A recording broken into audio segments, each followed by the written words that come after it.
Students, बेटा आपको याद होगा इससे पहले वाले वीडियो में हम लोगों ने इन्फ्लोरेसेंस के बारे में डिस्कस करा था। आज हमको पढ़ना है फ्लावर के बारे में।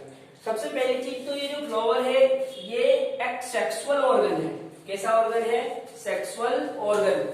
क्योंकि ये सेक्सुअल रिप्रोडक्शन यानी कि लैंगिक जनन में भाग लेता है, इसलिए फ्लावर को सेक्सुअल ऑर्गन कहा जाता है। ठीक है। यदि हम फ्लावर के पार्ट की बात करें यानी कि पुष्प के भाग, तो इसके 4 भाग होते हैं।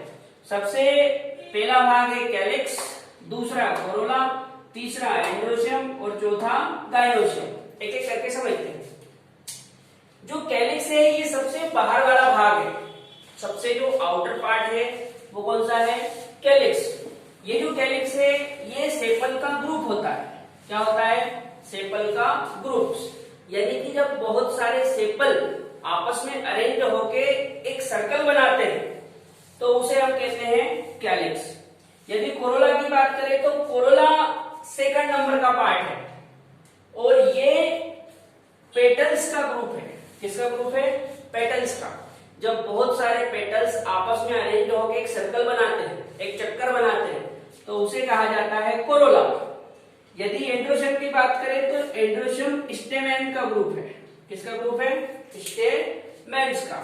जब बहुत सारे स्टेमेन्स आपस में मिलकर एक सर्कल बना लेते हैं, सर्कल मतलब चक्कर, तब उसे एंड्रोशियम कहा जाता है। यदि गाइनोशियम की बात करें तो गाइनोशियम कार्पेल्स का ग्रुप है। किसका ग्रुप है? कार्पेल्स का। जब बहुत सारे कार्पेल आपस में मिलके एक सर्कल बना लेते हैं, एक चक्कर बना लेते हैं, तब उसे कहा जाता है गाइनोशियम। यदि सरल भाषा में कहें तो जो कैलिक्स है ये सेपल से मिलकर बना है, इसलिए सेपल को क्या बोलते हैं? कैलिक्स की यूनिट। यदि कोरोला की बात करें तो ये पेटल से मिलकर बना है, इसलिए पेटल को कोरोला की यूनिट कहते हैं। यदि एंड्रोशियम की बात करें तो एंड्रोशियम स्टेमेन से मिलकर बना है, यानी कि स्टेमेन एंड्रोशियम की यूनिट है। यदि गाइनोशियम की बात करें तो गाइनोशियम कार्पेल से मिलकर बना है, यानी कि जो कार्पेल है इसको गाइनोशियम की यूनिट कहते हैं। अच्छा, चूंकि अभी मैं थोड़ी देर पहले आपको सर्कल सर्कल बोल रहा था, यानी कि चक्कर। होता क्या है? ये सर्कल में अरेंज होते हैं। सबसे बाहर वाला जो सर्कल होता है उसे कैलिक्स कहा जाता है। कैलिक्स के अंदर वाला जो सर्कल होता है उसे कोरोला कहा जाता है। कोरोला के अंदर वाला जो सर्कल होता है उसे एंड्रोशियम कहा जाता है और जो सेंटर वाला सर्कल है उसे गाइनोशियम कहते हैं। यदि हम कैलिक्स और कोरोला की बात करें तो कैलिक्स और कोरोला को एक्सेसरी ऑर्गन कहा जाता है, मतलब सहायक अंग। और जो एंड्रोशियम और गाइनोशियम है इनको कहा जाता है रिप्रोडक्टिव ऑर्गन, मतलब लैंगिक अंग।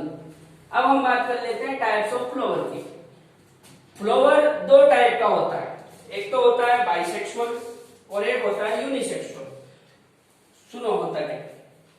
यदि किसी फ्लावर में एंड्रोशियम और गाइनोशियम दोनों पार्ट है, यदि किसी फ्लावर में एंड्रोशियम और गाइनोशियम दोनों रिप्रोडक्टिव पार्ट हो तो उस फ्लावर को कहा जाता है बाइसेक्सुअल फ्लावर। लेकिन यदि कोई एक हो, या तो एंड्रोशियम हो या फिर गाइनोशियम हो, दोनों रिप्रोडक्टिव पार्ट में से कोई एक ही हो, या तो गाइनोशियम हो या एंड्रोशियम हो, तब उस फ्लावर को कहते हैं यूनिसेक्सुअल फ्लावर। ठीक है। एक बार आप चाहो तो फिर से समझ लो। फ्लावर एक सेक्सुअल ऑर्गन है जिसके 4 पार्ट होते हैं, calyx, Corolla, androecium, gynoecium. Calyx sepal से मिलकर बनता है, कोरोला पेटल से मिलकर बनता है, एंड्रोशियम स्टेमेन से मिलकर बनता है और गाइनोशियम कार्पेल से मिलकर बनता है। ठीक है। जिसमें कैलिक्स और कोरोला को एक्सेसरी ऑर्गन कहा जाता है, यानी कि सहायक अंग। एंड्रोशियम और गाइनोशियम को रिप्रोडक्टिव ऑर्गन कहते हैं, यानी कि लैंगिक अंग या जनन अंग भी बोल सकते हैं। और बाइसेक्सुअल फ्लावर में क्या होता है?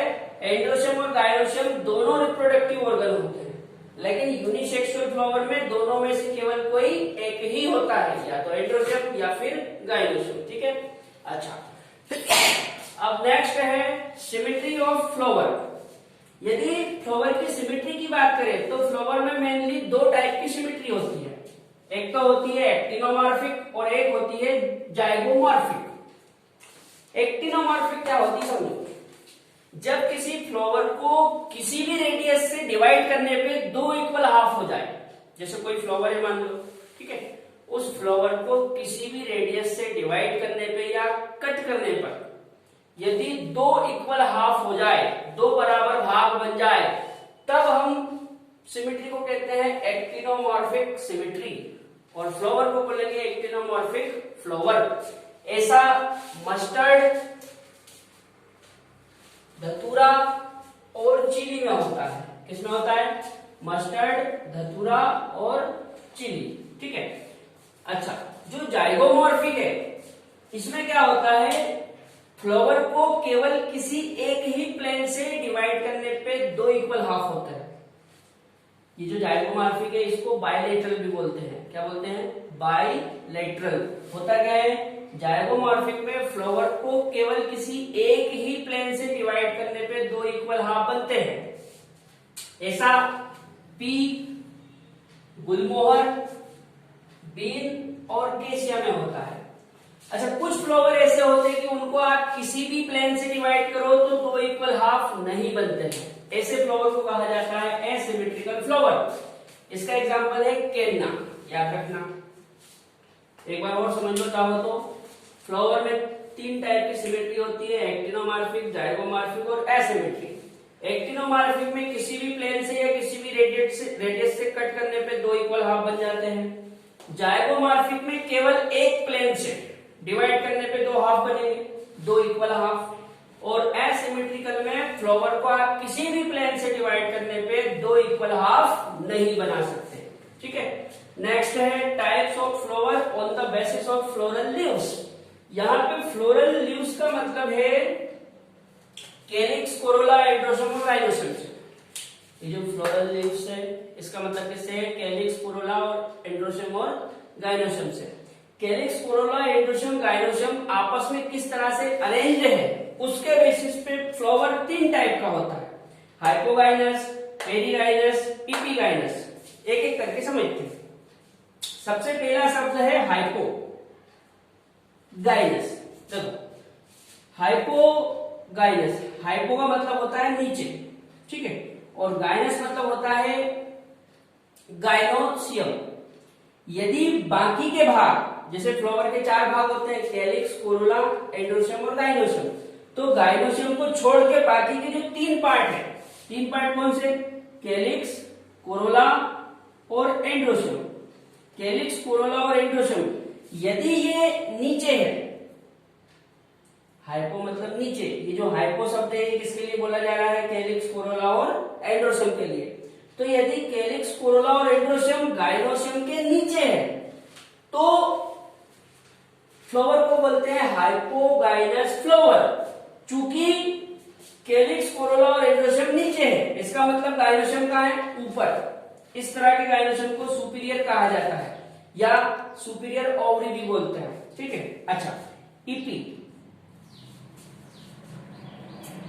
इपी मतलब होता है ऊपर, इपी मतलब ऊपर, और गाइनस मतलब गाइनोसियम। तो यहाँ पे जो इपी शब्द है ये कैलिक्स, कोरोला और एंड्रोसोम के लिए है, और गाइनस शब्द है गाइनोसियम के लिए।